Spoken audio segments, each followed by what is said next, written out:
Heyo, keep it high, keep it tight. It's Jay Morser, Review Guy, back to bring you another video. Today we are continuing list week. So, if you are new here, if you are not really well versed with the formula, I'm doing a list-oriented music video every day leading up to next Friday. So, it's going to be awesome. It's going to be fun. We're having a lot of fun with this, or at least I am, and you guys seem to be enjoying it too. So if you want, you can go check out the past 3 that I've done, which would be my top 5 favorite deathcore bands, my top 5 favorite electronic bands and artists, and the rock metal bands and genres that I can't get into part 2, which was a follow-up to a video that I did a while ago. It was a good while ago. And this was a list that kind of just came to me. And it was one that I really wanted to sink my teeth into, really wanted to do. And for once, I actually own quite a bit of material from the bands that I'm going to be talking about today. So, without further ado, I welcome you to my top 5 weirdest bands and artists that I listen to. So basically, this just means bands that are unorthodox. There is something weird about them. They have a certain thing around them, certain not stigma, certain thing that marks them a lot different and sets them apart from the rest of the bands in their genre, in their whole music sphere, and makes them more experimental, makes them more out there, and basically, yeah, that's it. And without further ado, let's get right into it. So, number 5. Now, I wanted to also say that quite a few of these are lumped together, and that's because some of the bands are very similar, so I wanted to kind of give them their own spot.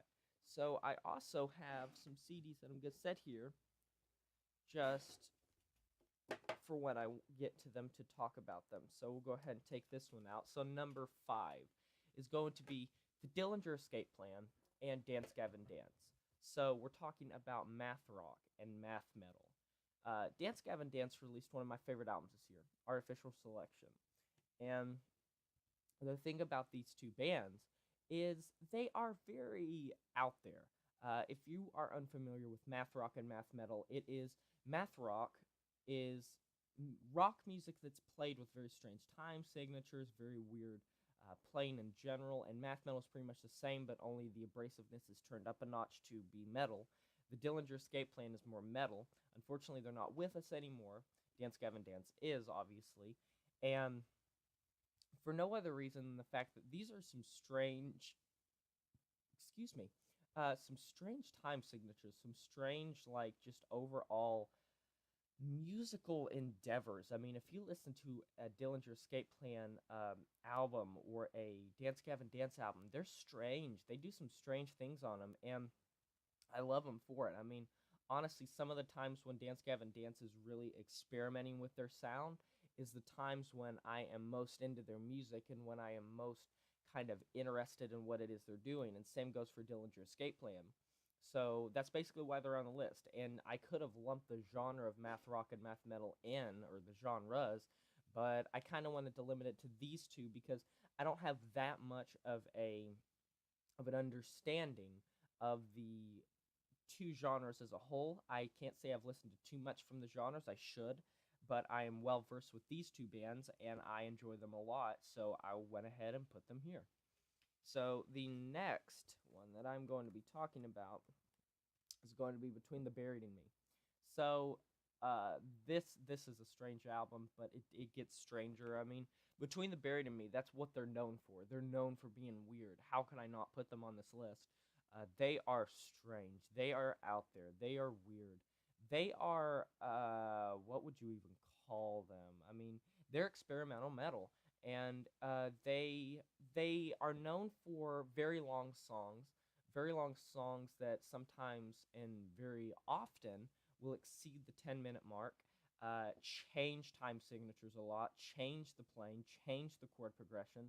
They are a progressive metal band that pretty much does nothing but experiment with their sound, play around with what they can do, and overall they have a lot going for them when it comes to the experimental avant-garde variety of metal, of music, and I think that Between the Buried and Me probably does it best out of most metal bands. They are a breed of their own. I mean, if you listen to an album like Colors or Coma Ecliptic, is that it? I believe that's it. It's been a while since I've went back in their discography because I like this album so much. And part 2 of Automata is coming out very soon. Doesn't that come out on like the 13th of July? We're really close to that. I'll definitely be reviewing that one. But Between the Buried and Me, they had to be on this list because, and I think that any metal fan that does this list is going to put them here because they're strange, they're out there, they are weird, and people love them for it, and I definitely love them for it. So, number 3, don't own anything from these two artists, but Drab Majesty and Sophie. So, these are both kind of, what would you call them? Avant-garde musicians, basically. Drab Majesty is a duo, and Sophie is a solo artist. And Sophie is just known, maybe not so much on the newer album, Oil of Every Pearl's Unsights. That's it. Yeah, she kind of went a bit off with that album when it comes to like styles, and I'm not saying it's a bad thing, like off like it's a bad thing. I'm saying she just kind of diverged from the original style, which was these abrasive, bombastic electronic pieces that really came together to create this atmosphere of just destruction, and she went a bit more melodic on her new album.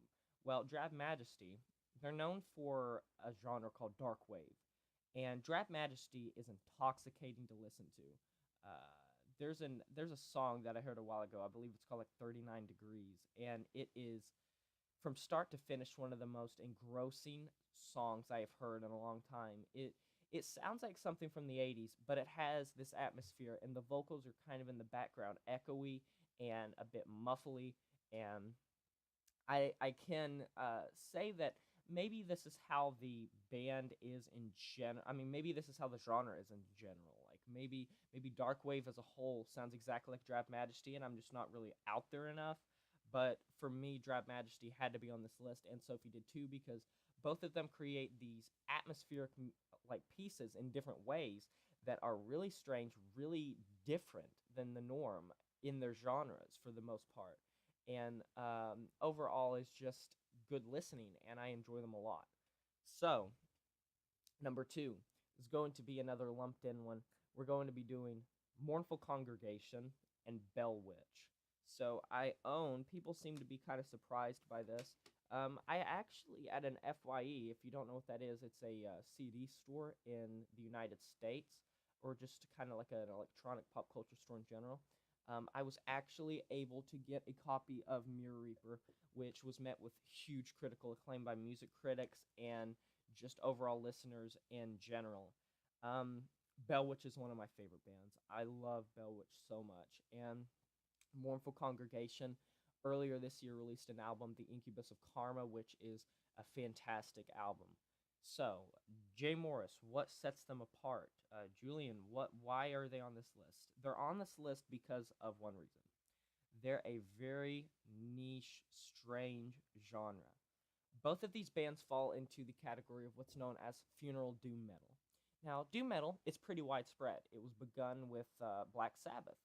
And basically what doom metal is it's very slowly played, atmospheric, kind of sorrow-filled instrumentation with very low, slow vocals. Usually songs are pretty long. Usually they unfold pretty slowly.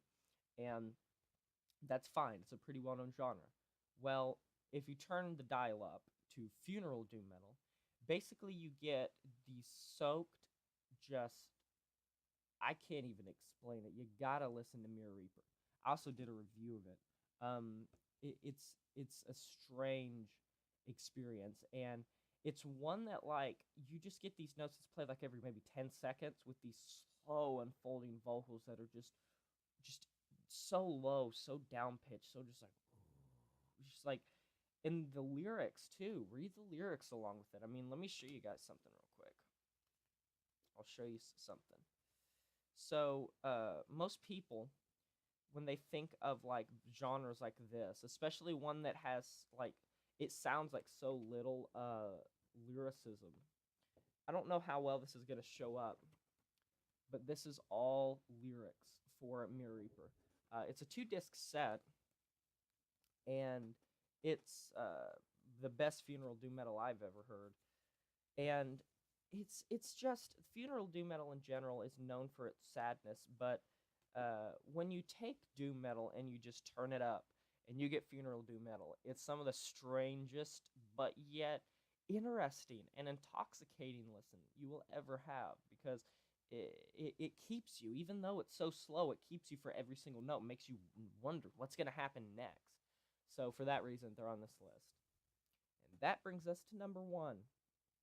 All right, number 1 is going to be Cattle Decapitation. So the reason they're on this list, there's nothing that's necessarily, I mean, they are a weird band as is. They play in strange genres. They're death grind, they're gore grind, they're grindcore, they're weird. But here's the thing that sets them apart. They are an extreme vegan metal band. And that's why I had to put them at number 1, is because the more I thought about it, they have a double whammy, okay? Their music is strange, it's abrasive, it's weird. They play strange signatures. They play extremely fast. The vocals, if you've ever watched like the behind the scenes of the making of the Anthropocene Extinction or Monolith of Inhumanity, you will see that Travis Ryan does some very strange things with his vocal work. It's not edited at all. He does these things live. And he does so many strange vocal things to make it work, to create these strange noises. And then on top of that, you put the fact that you would think from their name that they're like, I don't know, for cattle decapitation, I don't know. They're vegans, actually. All of the band, as far as I know Travis Ryan is, and I know a bunch of the others are, I'm pretty sure they all are vegans. And all of their songs, not only that, speak out about environmentalism, speak about veganism, speak about animal cruelty, speak about like there's a song on the Anthropocene Extinction called Pacific Rim, and it has to do with like the trash in the ocean, and they deal with things about life. They're not your typical metal band. All of their albums deal with true human struggle and true human morality issues and things that make you kind of question just human nature in general. And I don't think I've ever thought as much as when I listen to Cattle Decapitation, and that's strange to say, but they're the band that make me think the most, and it's because it really puts into question a lot of things about human behavior. It puts in a lot of questions, and each question is one that needs to be asked. So anyways, guys, those are my top 5 bands and artists that are pretty much strange. That's the best way I can put it. I'll find a better title, trust me. But anyways, guys, I'll see you tomorrow for List Week. And actually, I might have an album review coming out later today, hopefully, of the new Veil album. And I will talk, not Veil, Vang, excuse me. And I'll talk to you guys next time. But my name is J Morse Review Guy, and I'm signing off saying farewell. Roll the credits. Oh no, what your mama gonna say when I tell her that I broke no heart? It's just things not the way that they used to be. Oh no, now you crying on the bathroom floor and I guess it's the end. Well, I lost my mind and I lost my